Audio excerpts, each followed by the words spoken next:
Jina Raila Amolo Odinga limeganda kwenye historia ya Kenya kama kiongozi aliyestahimili mawimbi ya siasa kizazi baada ya kizazi. Licha ya kuwa mstari wa mbele kwenye ajenda za demokrasia na mabadiliko ya taifa, Raila alikosa urais mara 5. Safin Achieng Ouma sasa anaangazia matumaini ya Raila yaliyozimwa kila mara alipojitosa uwanjani katika kushika usukani wa Jamhuri ya Kenya. Tarehe 15 mwezi Agosti mwaka 2022, tangazo la mshindi wa kinyang'anyiro cha urais lilitolewa kwa mazingira magumu. Ruto William Samoei. Mheshimiwa Raila Odinga akikosa ushindi. Ilikuwa mara yake ya 5 kujitosa uwanjani, na kushindwa kwake kuliwavunja moyo wafuasi wake waliokuwepo Bomas.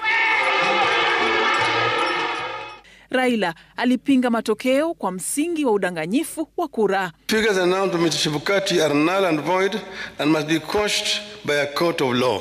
Mara ya kwanza kwa Raila kujitosa kinyang'anyironi chini ya mwavuli wa National Development Party, Raila aliibuka wa 3 kwenye uchaguzi huo, marehemu Rais Mwai Kibaki akiwa wa pili, huku marehemu Rais Daniel Arap Moi akitangazwa mshindi. Mwaka 2002 Raila aliweka kando azimio lake kumuunga mkono marehemu Rais Mwai Kibaki, lakini alijitosa uwanjani mwaka 2007 kama mgombea wa chama cha ODM. Uchaguzi ambao umesalia kwenye daftari za historia ya Kenya kutokana na vita vilivyozuka baada ya Rais Kibaki kutangazwa mshindi. Madai ya wizi wa kura yakasababisha vifo vya watu 1100 na watu 1350 kufurushwa makwao. Ilimbidi aliyekuwa katibu mkuu wa Umoja wa Mataifa Kofi Annan kuingilia kati na kupatanisha Raila na Kibaki katika kile kilichojulikana kwa mara ya kwanza nchini kama serikali ya mseto. Raila aliteuliwa kama waziri mkuu. Raila alirejea kinyang'anyironi kwa mara ya 3 mwaka 2013, mara hii dhidi ya Uhuru Kenyatta. Uhuru akashinda uchaguzi huo kwa 50.5%, huku Raila akipata 43.7% ya kura. Mheshimiwa Raila akatafuta hifadhi mahakamani, lakini mahakama ikaidhinisha ushindi wa Uhuru.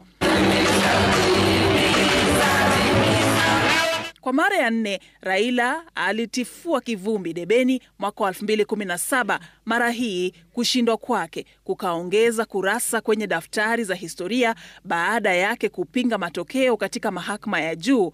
Ushindi wa Uhuru Kenyatta ulifutiliwa mbali na uchaguzi mpya kuagizwa kufanyika katika siku 60.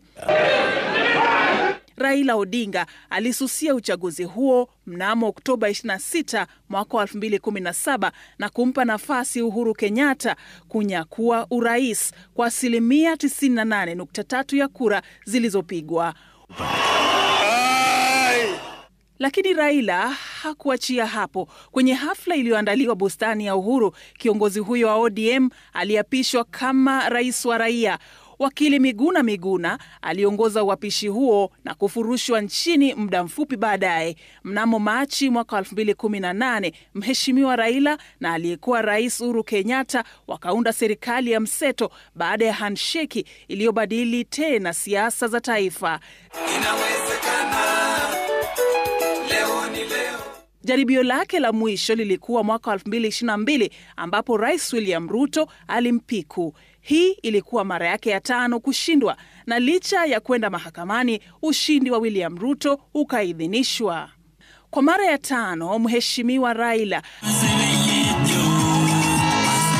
aliweka wazi azma ya kuwa rais, na kwa mara ya 5 azma hiyo ilizimwa. Licha ya upendo wake kwa taifa, majaribio hiyo 5 yalidhihirisha moyo wake wa matumaini ya kubadili taifa la Kenya.